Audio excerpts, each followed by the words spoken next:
Today, we're in the herd with cross country. Coach Kevin Donner welcomed his men's and women's teams back onto the Bucknell University campus on Monday. After being away from these athletes for a couple months, it's always great that they're back. Everyone's excited, and for the most part, we're a healthy team. Everyone's fit. They did their summer workouts, and now we're back at it, and the season gets rolling pretty soon. He says his expectation level for both teams is high, but he thinks that the women's team will need to do one important thing to get to the top. We do need to get a few ladies that are going to turn the needle here and become some front runners. That's really what we were lacking last year, was some front runners. Our depth was great last year, but if we can get a few front runners this year along with our depth returning, we should be pretty good. There is one important key for the men's team, and that is managing their health.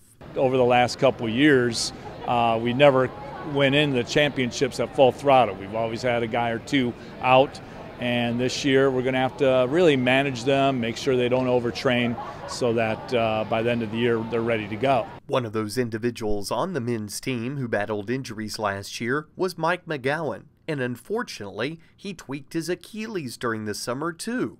However, he believes that could be a blessing in disguise. Last year I had a lot of injuries, so I think it might actually be a good thing. I think it'll help me peak at the right time. It'll help me make sure that I'm a little more careful during the season so I'm not injured. I know last year I came into the Patriot League Championship with an injury, but hopefully this year that won't be the case, and I think that now I'm just going to be a lot more careful going into the season.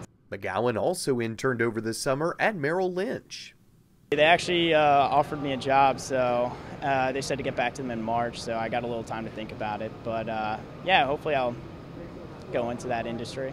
For the women, Montana DP Trantonio says Monday's first practice was rather light. Today won't be a super hard workout, but I think the best thing will just be getting to know the freshmen and showing them some of the really beautiful runs we do out here in central Pennsylvania, get them accustomed to our routine and things. And just like McGowan, Montana also interned over the summer. Her focus was on becoming a Division I collegiate head track and field coach. So I got to do an internship at the Olympic Training Center, actually out in California. So that got to combine track and field, got to do some of my own training out there, and it was a great blend of the two. Both the men and the women's teams will be in action beginning August 30th for the annual Bison Open.